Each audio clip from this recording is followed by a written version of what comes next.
حضرت صوبان رضی اللہ تعالی عنہ روایت کرتے ہیں کہ آپ صلی اللہ علیہ وسلم نے ارشاد فرمایا کہ ان العبد لیحرم الرزق بذنب یصیب، کہ اللہ تبارک و تعالی بندے کو بعض دفعہ رزق سے محروم کر دیے جاتے ہیں، رزق سے محروم کر دیا جاتا ہے کسی ایسے گناہ کی وجہ سے جو اس نے کیا ہو، جس کا اس نے ارتکاب کیا ہو۔ بلکہ یہ رزق سے محروم ہونا یہ ہمیشہ کے لیے نہیں ہوتا، کبھی کبھار ہوتا ہے، کیونکہ جو گناہ کا نتیجہ ہوتا ہے اس کا اصل عذاب تو آخرت میں ہوگا۔ لیکن قرآن کریم کے اندر ایک جگہ ارشاد ہے کہ وَلَنُذِيقَنَّهُم مِّنَ الْعَذَابِ الْأَدْنَىٰ دُونَ الْعَذَابِ الْأَكْبَرِ لَعَلَّهُمْ يَرْجِعُونَ، کہ اللہ تبارک و تعالی دنیا کے اندر بھی کبھی کبھار عذاب کا مزہ چکھاتے رہتے ہیں آخرت کے ایک بڑا عذاب سے۔ کیوں؟ تاکہ جس کے اندر اللہ تبارک تعالیٰ نے عقل دی ہے، ہوش ہے، جس کو عقل مند دی ہے، وہ تاکہ اپنے گناہوں کو چھوڑ کر اللہ کی طرف رجوع کرنے والا بن جائے، اپنے گناہوں کو چھوڑ دے۔ اس وجہ سے جو آدمی گناہ کرتا ہے اس گناہ کی سزا تھوڑی بہت دنیا کے اندر ملتی ہے۔ یہ جگہ ارشاد فرمایا اللہ تبارک تعالیٰ نے کہ ما یفعل اللہ بعذابکم ان شکرتم وآمنتم، اللہ تبارک تعالیٰ کیا کریں گے تمہیں عذاب دے کر، اگر تم اللہ کا شکر گزار بندے بنو گے، صحیح معنی میں بندے بنو گے، تو اللہ تبارک تعالیٰ ایسے کچھ نہیں کر سکتے تمہیں عذاب دیں، کیونکہ اللہ تبارک تعالیٰ کا جو عذاب دینے کا مقصد اور گناہوں میں جو گناہوں کی وجہ سے جو رزق کی کمی ہوتی ہے وہ کبھی کبھار ہوتی ہے تاکہ بندہ میری طرف آ جائے۔ کیونکہ آج کل جو ہے نا رزق کا مفہوم ہم نے یہ سمجھ رکھا ہے صرف پیسہ روپیہ، کہ ہمارے پیسے میں کمی آ جائے گی کہ رزق کی کمی ہے، بلکہ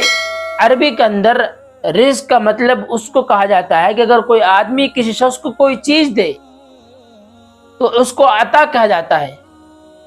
اور عطا کا مفہوم ہر چیز پر آتا ہے۔ کسی کو اللہ نے ہنر دے رکھا ہے، کسی کو علم دے رکھا ہے، کسی کو صحت دے رکھی ہے، کسی کو خوشحالی دے رکھی ہے، تو ایک آدمی ہے کہ خوب کما رہا ہے، اللہ تبارک و تعالیٰ نے اس کے رزق میں خوب اضافہ کر رکھا ہے، خوب دولت ہے، ایک سے ایک گاڑیاں ہیں، ایک سے ایک بنگلے ہیں، لیکن صحت بھی ایک رزق ہے، اور علم دے رکھا وہ بھی ایک رزق ہے، کوئی ہنر ہے وہ بھی اس کے پاس ایک رزق ہے، یہ اللہ تبارک تعالیٰ کی طرف سے۔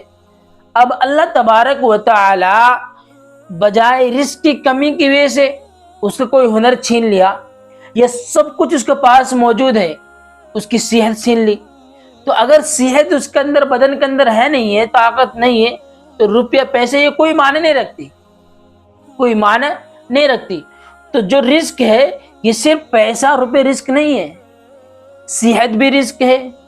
طاقت بھی رزق ہے، خوشحالی بھی رزق ہے، کوئی ہنر ہے وہ بھی رزق ہے، اور جو اور چیزیں جتنی بھی چیزیں ہیں وہ تمام کی تمام رزق کے اندر آتی ہے، وہ تمام کی تمام رزق کے اندر آتی ہے۔ اس لیے اللہ تبارک و تعالیٰ یہ کہنا چاہتے ہیں کہ جب کوئی بندہ گناہ کرتا ہے تو اس گناہ کی بدولت کی وجہ سے اس کے رزق میں کمی کر دی جاتی ہے۔ اسی لیے صوفی اکرام یہ فرماتے ہیں کہ اگر کسی آدمی کوئی گناہ ہو جائے،